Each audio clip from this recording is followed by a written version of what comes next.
on the scenario that we tabled. But of course, we've also said to you, we will continue checking our data, checking our scenarios and seeing where we are. We've got some really top specialists, top scenario planners and epidemiologists. And so we continually ask them to check and verify our model. And we told you last week and the week before that that was happening. And we've had the Actuarial Society of South Africa check our scenarios and our models. And we've also had MASHA, the Modeling and Simulation Hub of Africa, also check our models. And today we will open up what they have assessed, and they will be presenting now. And of course, from this, we also then take those models, and we've then as government got to go back and interpret those models and then adjust our response accordingly. So welcome to this DigiCon and this press conference, our weekly update, and I hand back to Bianca. Thank you, Premier. And I'd now like to welcome Minister Mbombo with a few words. Thank you, Bianca. Thank you, Premier. I'm not on camera because I couldn't remove my swell coats. Excuse me, the media. It is important to have this kind of an occasion. It's not only about trying to communicate formally to the general public, but also to remind ourselves that South Africa was not going to be able to run away from the fact that we will have an epidemic. Because we've seen in the first world countries with better health systems, with a better economy, with a healthy population, for example, the US, the UK, the Russia, and all of the others that have been hit hard. Now we see the Brazil. Unfortunately, it mirrors differently by each and every country or every area or every population. So now that the virus, the epidemic is here in the Western Cape, it makes it quite actually an important lab that every province could be able to learn from. So it's not only about the Western Cape, but it's also for the South Africa. It's not only about the South Africa in terms of the population, but also in terms of the researchers. But also it is also crucial for us to be transparent as much as we can so that the public can trust us. It is also about our health workers who are there fighting on the front line in terms of the battle around the COVID. Therefore, for us, trust means a lot. Transparency means a lot. And then lastly, the Premier mentioned that in terms of the modeling that now is going to be presented. Again, remember, the virus mirrors differently in every population. Every day we learn a lot. Every day is a lesson to be learned. So it doesn't mean that when we share one information and then you ask us how come that it has changed, because it is the virus and one has to consider the environment as well. So it's beyond the health perspective, but also the environment, all other factors and all other variables that needs to be considered. Thank you very much.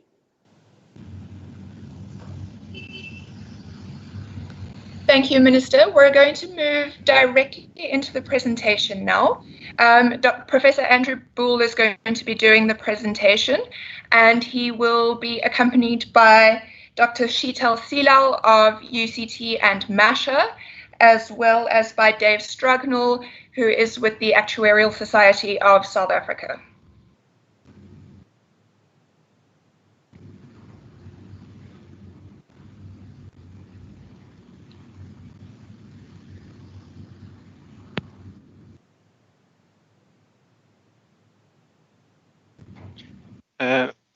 Greetings, Premier, Minister, and everyone.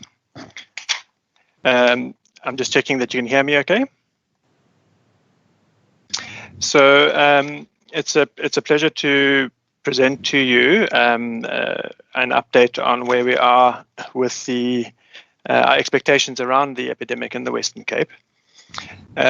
So 5 weeks or more ago, we presented at the same at this press briefing on the initial expectations, and we expressed back then how difficult it was to anticipate, given the huge amount of uncertainty that exists around this epidemic globally and locally.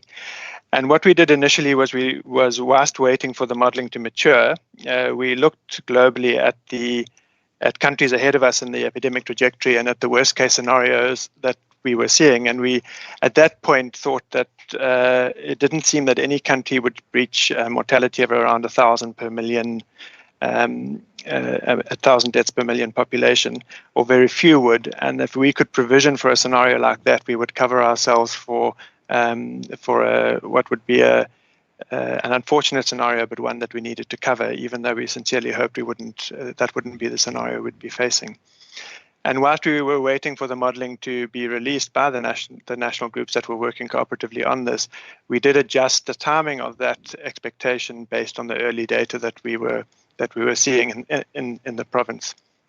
So more recently, a number of groups presented, and I don't know from the media that are participating today how many of them will have been part of an event last week where there was a plethora of models presented from different groups in the country.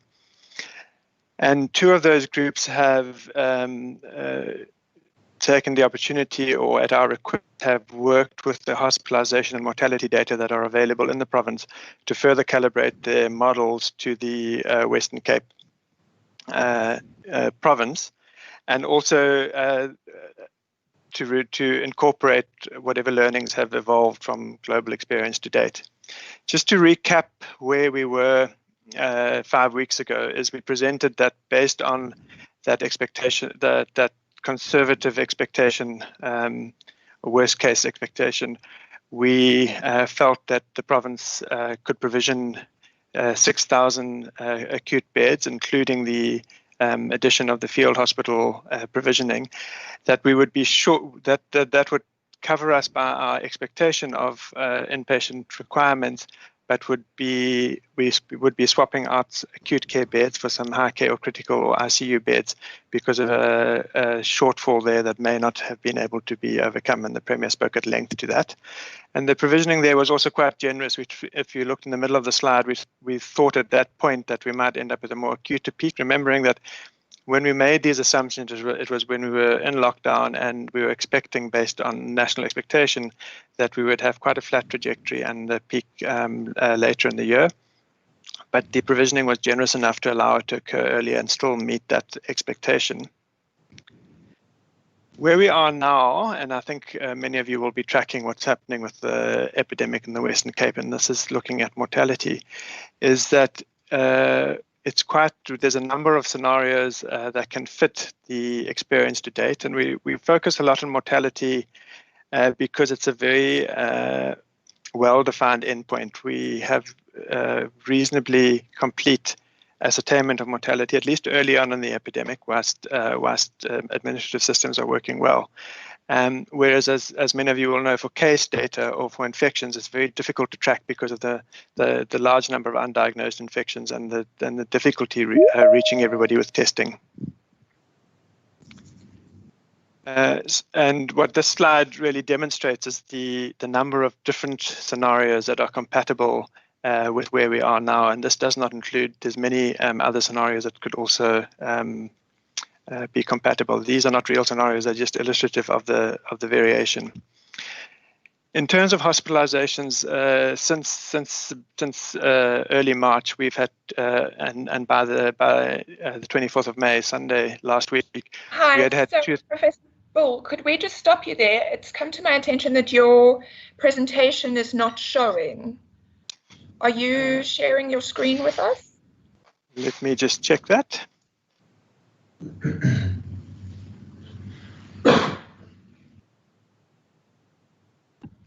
Wrong screen.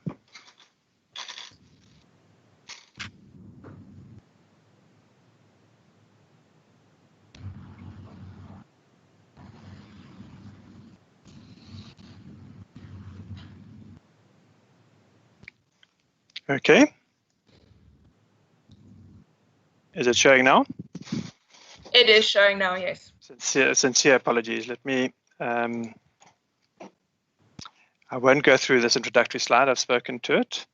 This was the slide where I was talking to the previous presentation by the Premier on the expectations against the previous scenario, or the worst case anticipations. And the one I've just been speaking to has been that tracking mortality. There's a number of scenarios that are compatible with where we are to date. And was emphasizing why mortality was more important than case data to track as a hard endpoint, especially early on in the epidemic. Now, I was just moving on to talking to hospitalization data. And we are quite fortunate in the province in that all of our acute hospitals in the public sector have a single administrative system.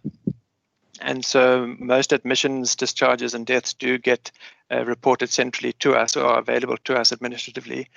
And we are very grateful that the National Department, the National Institute of Communicable Diseases, has set up a feed with all the private hospitals such that they feed through all the admissions and discharges from the private sector, which then come through to us. So we have a reasonably complete data set of hospitalizations across the public and private sector in the Western Cape, which we cross-reference with diagnoses for coronavirus from the laboratories. So at the moment, we feel these data are reasonably robust. And so since early March until the end of May, until the 24th of May, we had 2,226 admissions, the majority in the Cape Town metropole.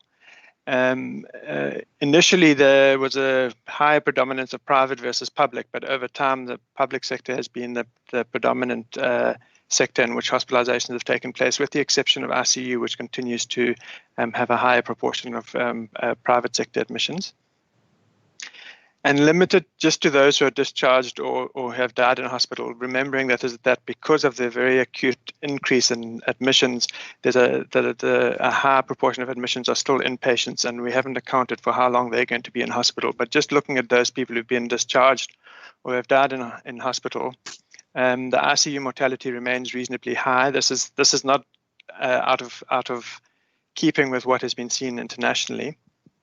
The general hospital mortality is at the moment sitting at about 18%, and the length of stays, which again are underestimates of the true length of stays, but the modelers have taken that into account, have been around 5 days for general wards and 8 to 10 days for ICU, again limited just to those who have left hospital. And how this maps onto a trajectory, if you look at the blue line here, you'll see where we are. And it's quite sobering to see that even at the level of hospitalization that I'm talking about now, we are still if we continue on the same exponential growth in admissions, we still have a very challenging time ahead of us from the clinical platform perspective. So at the end of the week before last, and we sometimes look a little bit in arrears because it takes a while for all the administrative systems to update. We had 812, sorry, at the end of the week, starting at 17th of May, so at the end of last week, we had 812 current admissions across public, private, and across ICU and general care. The expectation is that this number by the end of this week will have gone up to around 1,400, and you can see how fast it goes up the week after. So from a short-term perspective, if this trajectory continues, the clinical platform comes under tremendous pressure, which was not unanticipated as a possibility, but is something that we will all experience as challenging. And at that point, I wanted, having talked to the availability of these data, I just want to flip over to inviting our colleagues from the modelling groups. So first, Sheetal Silal from the University of Cape Town represents the National Consortium Epidemiological Model, National COVID Epidemiological Model, which is a collaboration between a number of groups. And I'll just hand over now to Sheetal. Thank you, Andrew. Greetings to the Minister, the Premier dignitaries, and the press. As Professor Bull has said, that I'm presenting today on behalf of the South African COVID-19 Modelling Consortium, and this consortium is a group of researchers, academics, and non-profit organizations and governmental organizations around the country. And we are one of the models that have emerged from this group, or from this consortium. So the first thing I'd like to highlight is that the models that we are presenting are tools to help you think about the future. They're not crystal balls in terms of projecting what is going to be happening, but rather a tool to understand what future might play out under a set of assumptions and incorporating certain data. So because of this, and because of the rapidly changing nature of the outbreak being experienced globally and in South Africa, these projections are updated regularly, and they need to be interpreted within the context of the uncertainty that underpins them. So the model on the right-hand side is a diagrammatic overview of the national COVID-19 EPI model, and it is a population-level model that follows a generalized SEIR structure. That's a susceptible, exposed, infected, removed structure. And this model accounts for disease severity ranging from asymptomatic infection to mild, severe, critical infection, as well as the treatment pathways that might be required for some of the cases, particularly those cases severe enough to require hospitalization. Now, models have been developed for different purposes, and the purpose for the NCEM model is to inform resource requirements and to predict where gaps might arise based on available resources. And this model has been released previously, and the projections at a national and provincial level were released. What makes what I'm presenting today slightly different, or an updated version, is that we have in this application to the Western Cape been able to incorporate the findings of the hospital data, the hospital data set that Professor Bull mentioned in the previous slide. Thanks, Andrew.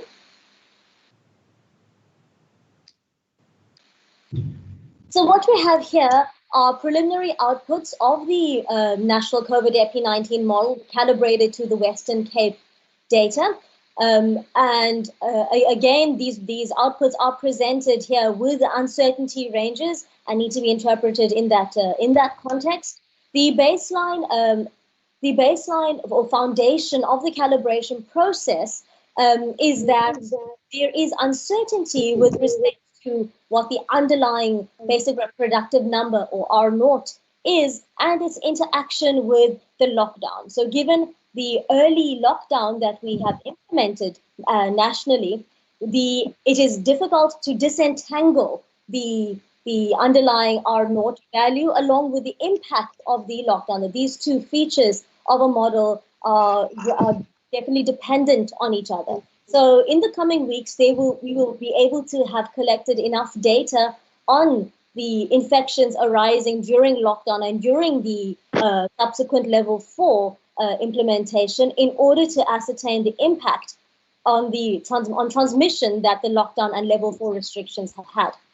So underlying the projections in this model, we have calibrated a basic reproductive number of 3.38, subject to an uncertainty range. And our assumption here, based on the national assumptions, are that the reduction on transmissibility due to the lockdown is 60%, followed by the level 4 being a slightly more restrictive or less, a smaller reduction on the R0 of 35%. And the assumption from June onwards, so for the rest of the year, that go until the end of the year, is a reduction on transmissibility of 20%. And I'm going to revisit this number at the end of presenting the results. So if we look at the plots, what we can ascertain from the plots is that the peak of the infection is expected to be around the end of June and early July. And in terms of bed usage, the projected peak bed requirement towards the end of June, beginning of July, is around 7,800 beds, subject to uncertainty. And this can be broken down between the non-ICU bed requirements and ICU bed requirements of approximately 6,300 non-ICU beds and 1,500 ICU beds, leading to the projected total of 7,800. In terms of the mortality expected due to the epidemic, the projected fatalities are approximately 9,300, subject to an uncertainty range, as can be seen on the plots. Now, to contextualize these findings from June onwards are based on the assumption of that our R0, our basic reproductive number or transmissibility, is only going to be reduced by 20%. Now, there are a number of factors that can affect this assumption. So, for example, population behavior adjusting to maintain lockdown-like or behavior in the next few months can lead to lower projections. As the clinical practice changes or adapts over time based on new information, we may also find that the length of stay in hospital in the future and the outcomes resulting from those will also be adjusted. So it is important to realize that these projections are not set in stone, but are a future that is projected dependent on the assumptions that I have outlined. Thank you, Andrew.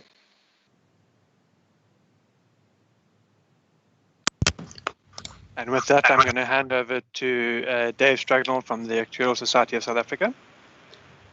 Thanks, Andrew. Greetings, Premier, Minister, members of the media, and all other distinguished guests.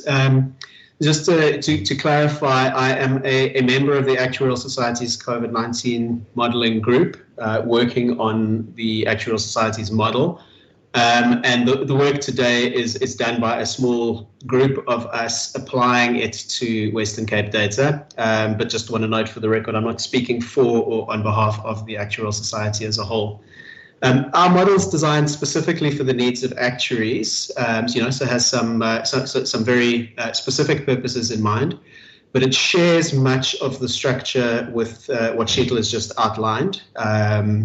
So is a compartmental SEIR model in the lingo, which means that it lends itself to giving inputs in this case, and that's what the Western Cape Department of Health have asked us to do. I must also emphasize that our model, as any other model should be, is very much a work in progress.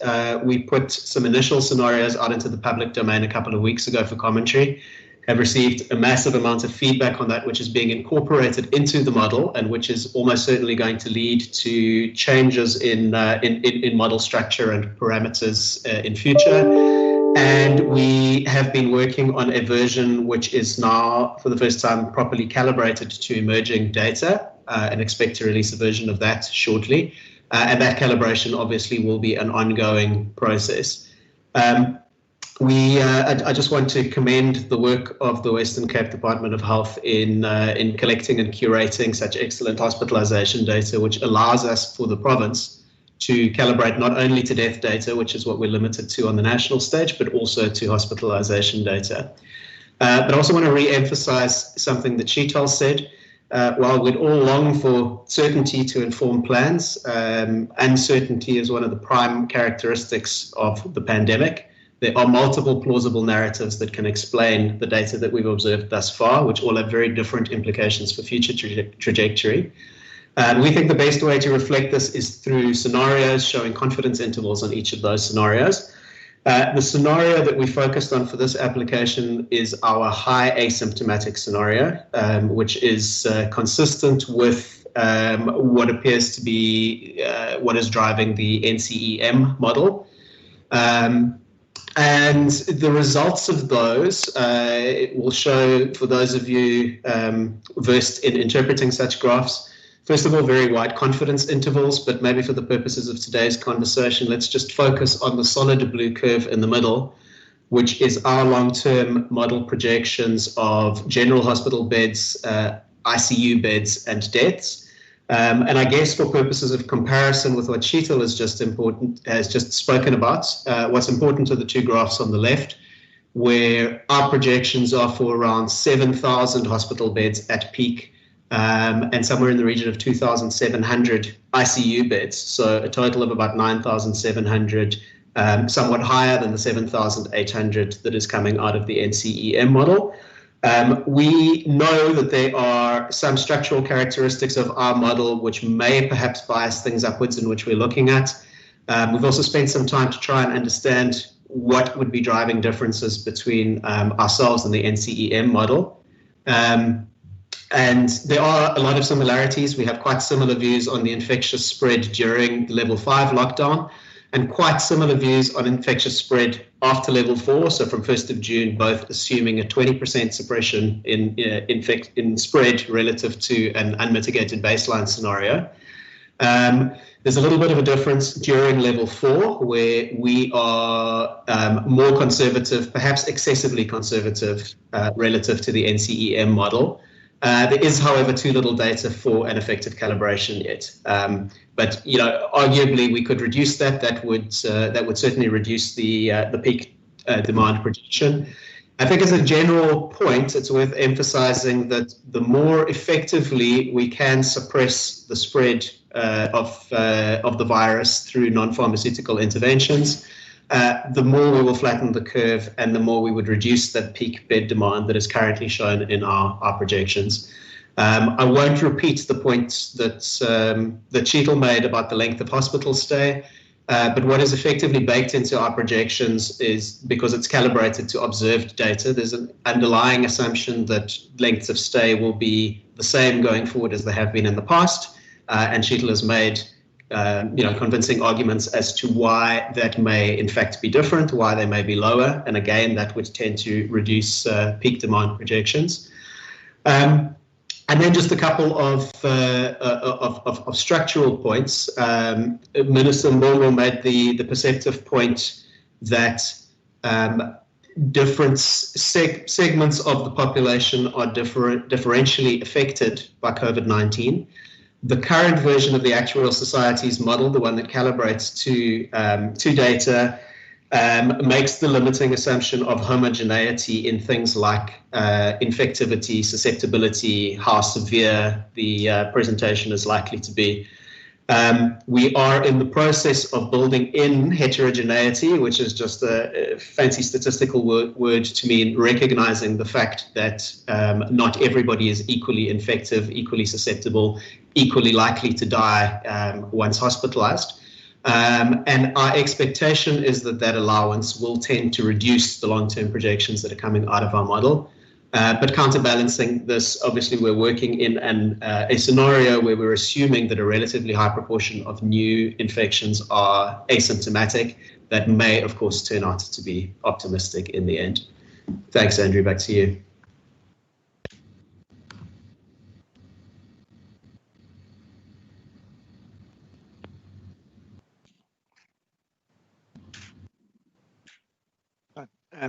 Thanks to Sheetal and Dave. So where that leaves us, putting it all together, is the yellow line on this graph shows where we are with hospitalization, and the blue line is the NCEM model, and the orange line is the ASA model. So they're all compatible with where we are now, and they all model a continued quite rapid increase in clinical events in the coming weeks. The difference is how long they continue to increase, and the modeled outputs calibrated to our data, given the trajectory that we're on, give us the opportunity to reflect on the provisioning that has been put in place to date. Both presenters from the modelling groups have made a lot of the uncertainty and also about the fairly conservative assumptions that they've made in order not to underpredict, but also some assumptions that would mitigate, would push in the other direction. So even though we are hoping that our interventions, our societal interventions, will be more effective than some of those assumptions are, and even though, especially that assumption around heterogeneity and risk hasn't been fully incorporated, and even though if we followed these trajectories, it would make us a tragic exception to most countries in the world. There's very few places that have reached these levels of morbidity and mortality.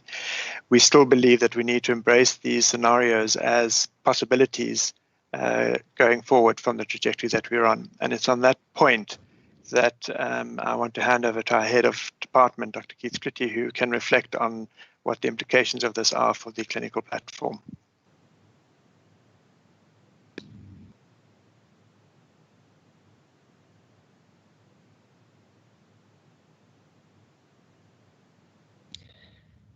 Thank you, Andrew. Dr. Splitty. Thank you very much, Bianca. Good afternoon to the Premier, the Minister, and to Andrew, Dave, and Sheetal. Thank you so much for the collaborative work to get us to this point. As pointed out by Professor Bull and Andrew, Dave, and Sheetal, the situation we face at this point in time on the platform is one of increasing pressure on both the public sector and the private sector bed capacity, that's acute bed capacity, and high care and intensive care capacity on the platform. We have, up to this point, as you can gather from the information, prepared for a scenario where we were working on 1,000 beds short for the acute bed platform and 750 beds short for ICU care at the peak. So our planning has been in accordance with that. With the information and the calibration against these two models, there is an additional 1,600 bed shortfall. And the place where we find ourselves now is with this information at hand that we need to seriously consider bringing additional capacity on board. And just to remind you, because we shared that with you previously, the additional capacity that we're bringing on board for critical care, we worked on the assumption that with everything that we can do and what we will bring together, we will still have 750 beds short for critical care. With the scenario of MASHA, if we take the 7,800 beds, we will add 300 beds to that to have a shortfall of 1,000 beds on the critical care. If we take the balance, which is the 1,300 shortfall, that will be onto acute beds provisioning. So our task over the next few days is to confirm the resources to be able to provide for additional capacity over and above the 1,428 that we provided to this day. And just to remind you, that is 850 beds at CTICC, 330 beds at Brackengate, 68 beds at the Tusong Center in Khayelitsha, 150 beds at Sonstraal in Paarl, and then 30 beds at Tygerberg. Our challenge is now to consider, in addition to the 1,428, whether we must bring on board additional capacity on top of that. So one of the big issues that we're facing as a healthcare system, and I think Andrew alluded to it, this happens at exactly the time where the pressure on existing staff is starting to build up. And what I mean by that is that the infection rate amongst healthcare workers are starting to increase. Again, it's not a unique phenomenon. As COVID increases worldwide, one of the biggest things that happen is that healthcare personnel starts becoming positive. So we are at the time where the pressure are increasing, are also finding that more healthcare workers are starting to become infected. For every healthcare worker that's infected, they need to be self-isolated at home. They need to, all their close contacts needs to be in quarantine. So what you then have is that your healthcare worker pool then starts getting reduced by COVID itself.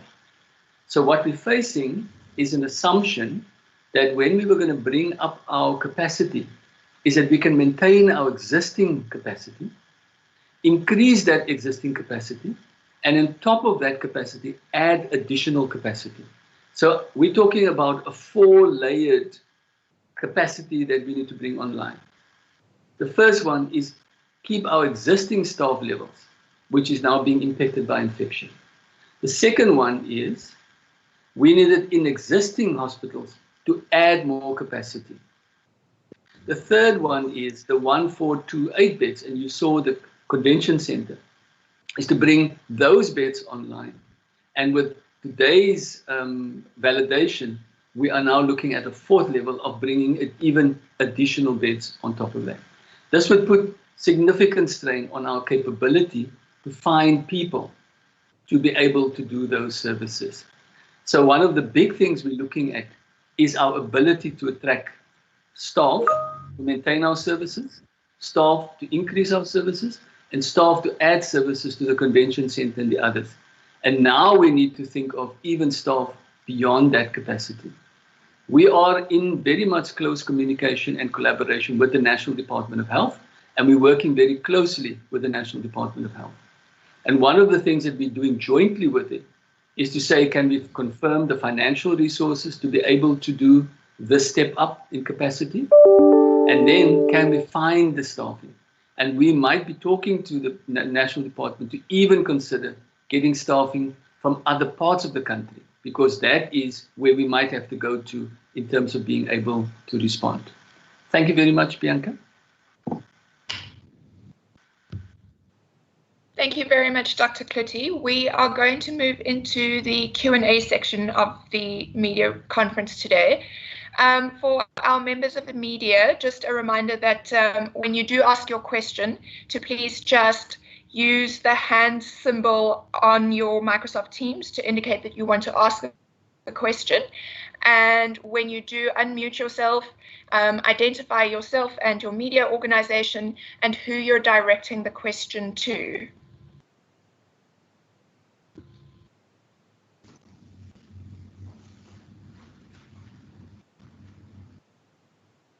Okay, Lester, I can see you.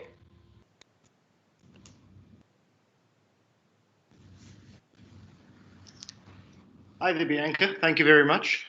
Lester Kibbett for the Mail and Guardian. This is directed at either the MEC Mabombo or Director Klute. Looking at the increased impact on healthcare workers, I'd like to know what support is there for them. I've spoken to a few healthcare workers in the state sector saying that their minds aren't prepared for this outbreak. They are exhausted. They don't know if they can cope. What support is there for them?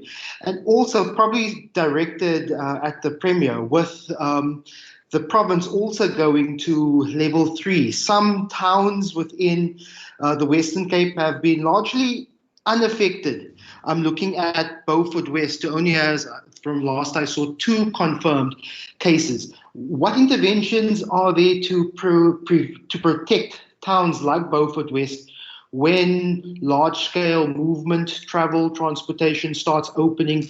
Are they prepared as well? Thank you very much.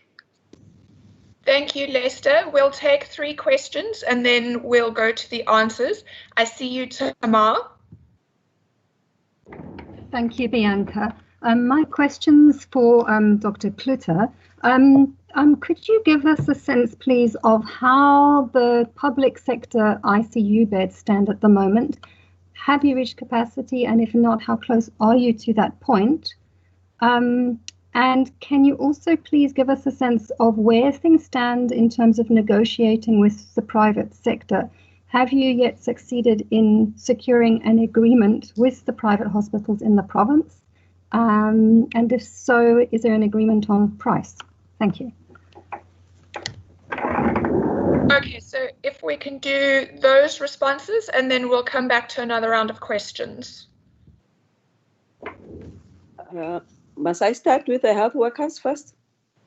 Yes, please, Minister Mbombo. Okay, it is understandable, and also in terms of it's not necessarily a surprise that the health workers will have such an anxiety.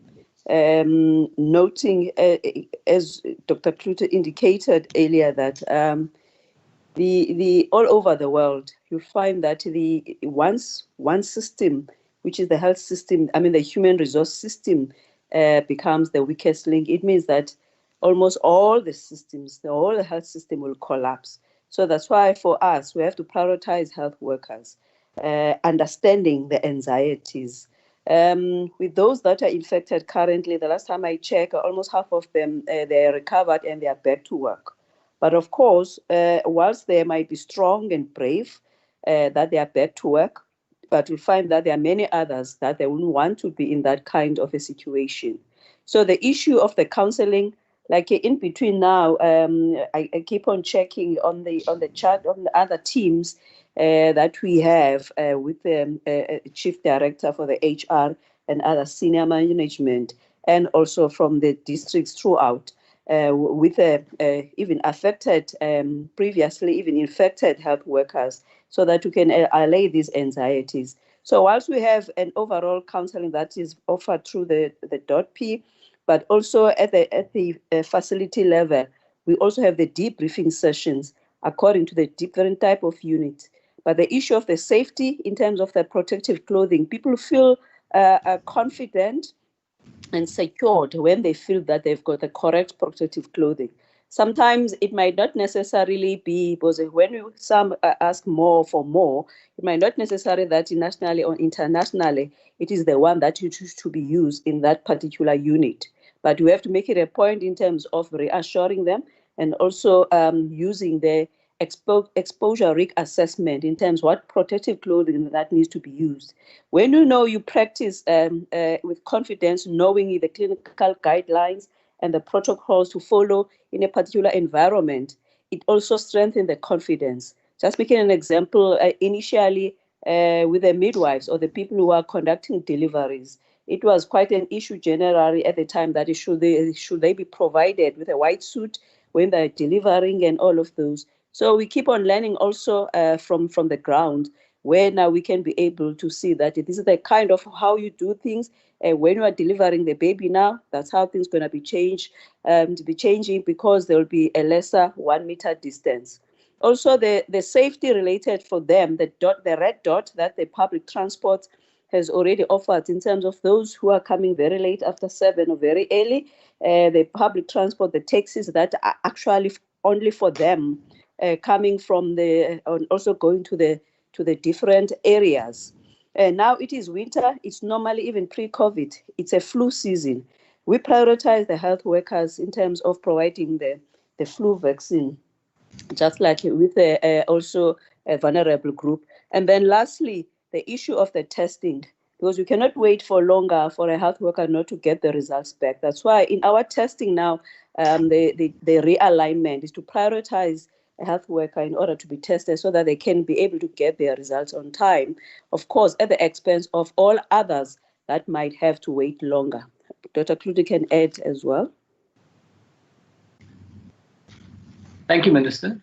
Lester, to your, just to add what the Minister was saying as well, we've spent many hours working with our organized labor as our big social partners in this regard. And we are trying to work down to unit level with all our managers and our frontline staff, with our partners as organized labor. Yesterday, we hosted a session with up to 350 shop stewards from across all the hospitals in the province. And the idea is to demystify and to clarify the various policy positions. But the anxieties is not about policies. The anxieties is about people having a sense that, A, like you say, they're tired, that they're anxious. And in terms of where they find themselves, it is very difficult to reconcile their own fears and anxieties for themselves and their own families. So we very much are backing that up with a support system to be able to do that. We've realized that support system might not be sufficient, and we need to bring on additional psychological and psychosocial support for our staff to actually tap into in terms of that.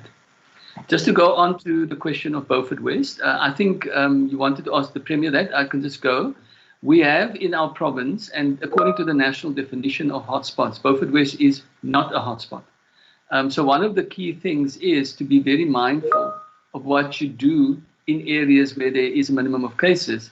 And it is important to actually have safeguards in place that we can learn from other places where there are cases that went before.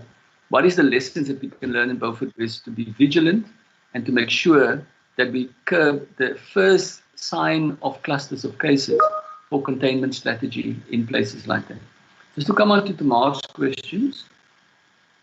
Tamar, the public sector ICU capacity is influenced by the two factors that I've just mentioned to you. And the first factor is we have a capacity of 135 ICU beds. That's the capacity that we have. At the moment, part of our problem or our challenge in those areas is our staffing to maintain up to that level. So just in accordance with our staffing, we are constrained to less than 100 beds out of the 135 because of available staff and of shifts and all of those. And most of those beds find themselves into Grootske and Tygerberg. And it's at that level that Grootske and Tygerberg's available ICU capacity because of staffing at this point in time is very near to capacity. We are, as I previously explained to you, are using innovative ways of looking at managing patients that needs critical care, that has critical care needs. And in Tygerberg, we are very far advanced, and we're now planning to roll that out for high flow oxygen in a high care environment. That we remove the need for ICU and for ventilator admission.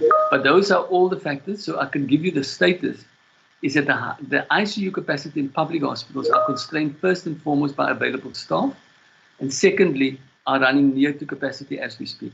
That does bring me back to a very critical intervention that we need to get to, and that is an agreement with the private sector.